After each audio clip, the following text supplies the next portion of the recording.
Seja bem-vindo a mais um podcast Arena Infra.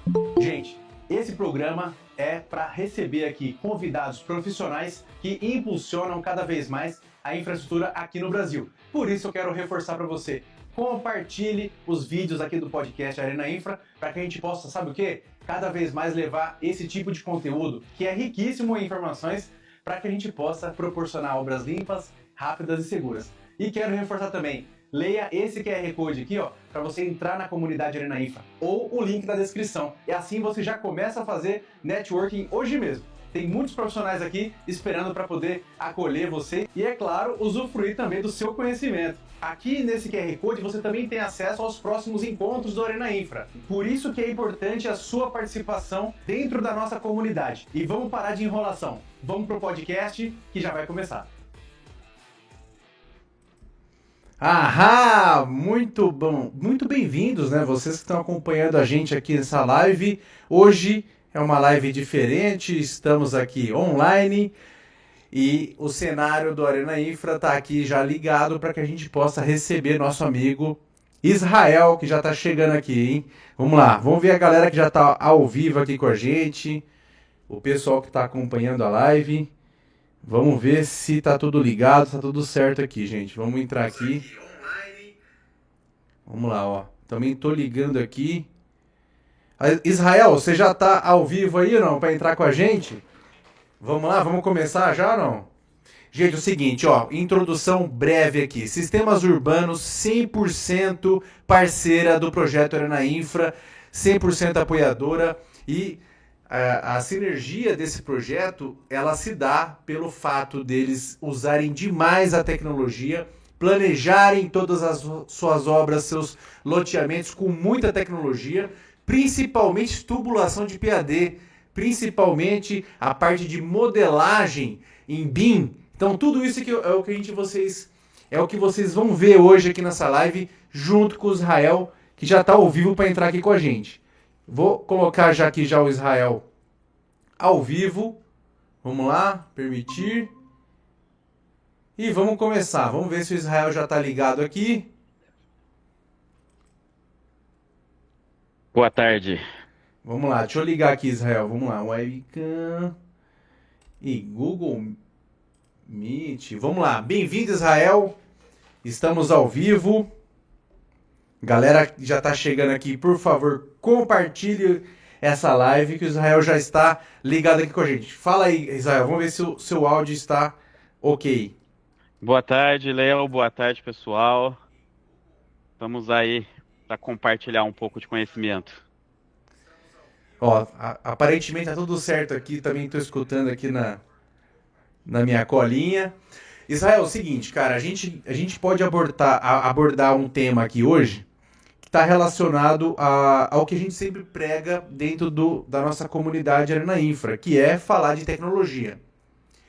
E assim, eu já vi de perto, por todo esse tempo que a gente tem se aproximado aqui no projeto Arena Infra, eu pude perceber o quanto que vocês são dedicados em relação à tecnologia, principalmente na hora de planejar e projetar. Então, o Alex até participou já de um podcast aqui com a gente, falando da importância de dedicar bastante na parte de planejamento, para na hora de fazer a obra não travar tanto, então não ter tantas caneladas assim, conforme isso gera muito mais prejuízo, obviamente, trava muito mais a obra. Então, quando foi essa virada de chave na empresa de vocês, para adotar esse sistema mais plus, né, que é o BIM? A gente aqui nas temas urbanos, a gente sempre trabalhou, né, num formato ali de Civil 3D desde 2013, mas a gente realmente virou a chave ali mais para o final de 2018 e 2019, foi quando a gente começou a migrar realmente todas as partes tecnologias ali de máquinas da empresa, começamos a trocar para que a gente pudesse realmente fornecer, né, não somente um produto 3D, mas com toda a informação compatibilizado e com toda a tecnologia embarcada, né? Então foi entre final de 2018 e começo de 2019. E como que foi assim? Vocês como que vocês conseguiram se adaptar? Teve quem que estava na frente lá, ensinando, mostrando o caminho? Ou foi na raça? Como que é? Foi a duras penas, né? A gente fala que é como se fosse trocar um pneu, né, com o carro andando, né? Nunca é fácil. Sempre qualquer metodologia nova, né, é um momento doloroso, né, dentro de uma mudança na empresa, mas daí eu com o Matheus e o Fernando, a gente foi encabeçando, né, todas as partes de projetos, ensinamentos, né, a gente fez uma parte de cursos, fizemos uma implantação BIM dentro da empresa, né, para que a gente pudesse começar e ir desenvolvendo toda a metodologia, a parte de templates, toda a parte de melhorias, né, dentro do processo, com os projetos em desenvolvimento, né? Então a gente foi indo a duas mãos aí. Não, perfeito. Sabe por que que eu quero comentar isso? Porque muita gente, Israel, fala, sabe o quê? Ah, o BIM é futuro. O MND é futuro, o PAD é futuro. Isso aí são coisas que vão acontecer ainda. E, cara, vocês já Claro. estão desde 2018, 2019 e acredito que ainda esteja em evolução. Sem dúvida. É evolução contínua, sempre muda processo, sempre tenta atualizar algum processo para otimizar, né, as questões tanto do desenvolvimento de projeto, mas também como melhor assertividade para a empresa. E eu sempre vejo essa questão, Israel, sobre. Do pessoal sempre fala assim: ah, isso aí é. Sei lá, tipo, ele tá vendendo isso, mas nem ele aplica. Entendeu? É por isso que eu quero começar essa live assim. Vocês, cara, vocês já têm aí mais de 5 anos colocando isso em prática, lapidando essa rocha, certo? Exato. E como eu falei, você ainda tem bastante para evoluir, mas olha o quanto que você já andou, Sim, certo? sim. Por E a isso gente que sempre é fala. importante você poder até comparar isso, né? Tipo, poxa, olha como que a gente fazia antes, olha como que a gente está fazendo agora, em relação ao trabalho que você tinha antes. Tipo, por exemplo, eu vou até falar, antigamente, quando não tinha essa questão do BIM, eu posso até falar que era mais rápido de fazer o projeto, porque era mais Ctrl+C, Ctrl+V. Acredito que você tenha muito mais trabalho hoje, né?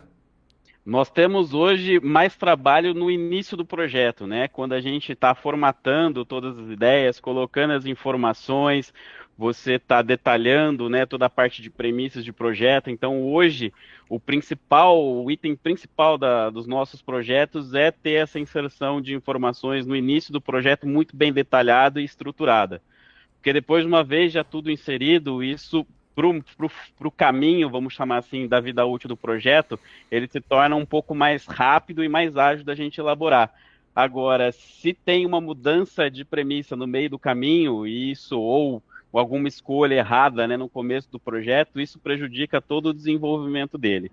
Então, a gente sempre perde um pouquinho mais de tempo no começo, estuda bem, define todas as estratégias, todos os materiais, especificações para colocar todas as observações e aí sim avançar nos projetos, né? Então a gente fala que hoje um estudo preliminar, um pré-executivo, ele faz muito bem assim, né, para o desenvolvimento do projeto hoje.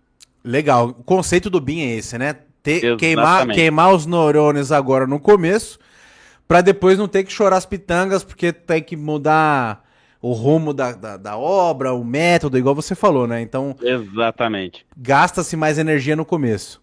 Exatamente, né? E E como você começou lá no começo, Léo, né, falando da questão, né, o BIM do futuro, o MND no futuro, o pessoal mas a fala gente isso até hoje ou não?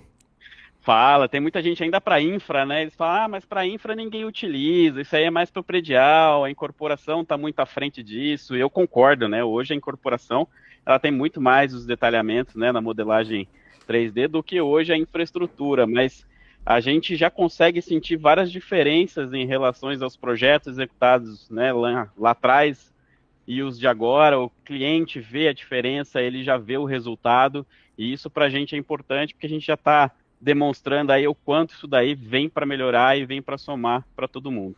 Outra coisa também que me chama bastante atenção é a flexibilidade, depois, obviamente, que você modelou tudo, né? Você já definiu a orquestra aqui que ela vai tocar naquele show. Chegou no meio do caminho, vai ter que mudar todo o repertório e tal. A flexibilidade para alterações dentro do BIM, acredito que seja mais fácil porque do que fazer do jeito tradicional, porque você teria que redesenhar. Redesenhar dentro do BIM não dá o mesmo trabalho que dá quando você faz no 2D, né? Olha, eu diria sim e não para você, viu, Ah, Léo? é? Sim, porque assim, se a gente não tiver mudanças conceituais do projeto, for uma mudança simples, vamos criar vamos chamar assim dentro de uma adutora, vamos modificar um pouquinho mais o traçado, vamos aprofundar aqui em função de uma interferência. Isso é muito mais ágil da gente fazer, realmente, é muito simples, né? E muito rápido da gente fazer essas alterações pontuais. O grande problema é que se envolve uma mudança de conceito. Então, até, por exemplo, né, se a gente for trocar de um material que estava previsto, por exemplo, ferro fundido, que for para PAD, a gente tem que mudar toda a especificação de projeto lá atrás. E isso muda tipo da altura da vala, quantidade de escoramentos, isso vai alterando toda uma cadeia, né, do projeto que acaba penalizando muito a gente. Então tem os dois lados, né? Que se não tiver alteração conceitual é muito mais rápido de se fazer, porque os ajustes são muito mais rápidos. O Mas contexto, tendo o contexto da família PAD é uma situação. A família Defofo é outra, né? exatamente isso, né? Então tem que ter um pouquinho de cuidado na definição do produto, né? O que a gente fala, vamos perder o tempo na definição do produto, porque depois o projeto ele flui de uma maneira muito mais ágil. E por falar em produto, ó, sem querer puxar brasa pra sardinha nem nada. Cara, seja sincero. Depois que o PAD, depois que vocês viram o PAD aí, quando vocês começaram a colocar o PAD dentro dos seus projetos, colocou ele pra funcionar, viu o feedback de como funciona e tal. Como tem sido a parte de decisão, assim, quando vai nascer um embrião aí de um projeto de água, por exemplo? Que material que você vai colocar? Vou falar que hoje 90% dos clientes optam por escolher o PAD, né? Tanto para os clientes hoje já vê, né, a facilidade de execução de obra, a rapidez, tudo que ele vai ganhar lá na frente, né, frente à obra que ele vai ter, está sendo muito mais produtiva essa questão. Mas ainda tem algumas interfaces ali, ainda tem alguns empreendedores que ainda preferem trabalhar com PVC em função da mão de obra que eles têm, algumas questões de concessionárias também, né, que ainda preferem o PVC em função de material de estoque, em função de depois obras futuras, né, em função que eles vão receber a rede. Então, às vezes ainda possui algumas restrições, mas hoje a mudança de chave ela já foi muito maior, Tá mais afunilado hoje, né? muito mais. É, Né? A Grande São Paulo, hoje você não escuta mais falar em outro material do que não o PAD, né? boa. E assim, para quem tá chegando agora na live, para quem quer entender um pouco desse contexto aqui, gente, o Arena Infra, ele é um mix de tecnologias. E a gente fala aqui sobre envolver, como que a gente pode envolver tecnologia hoje dentro das obras de infraestrutura. E hoje o tema é falarmos de planejamento, falarmos de projeto e tal. Só que todo o ecossistema do Arena Infra ele está envolto de métodos, né, que são as pessoas, os materiais e as máquinas. Então esses três pilares são usados, né, são misturados no liquidificador e a gente obviamente proporciona obra mais limpa, rápida e segura. Então esses três pilares que são usados como ferramenta geram esses três resultados. E isso a gente fala em todas as lives, todos os eventos que a gente participa aqui. E Israel, por que a gente sempre fala sobre esses pilares, né? Esses três ingredientes que geram esses três resultados? Porque a gente vê que o pessoal novo, né, que tá chegando e tal, dentro da infra, dentro da engenharia em si,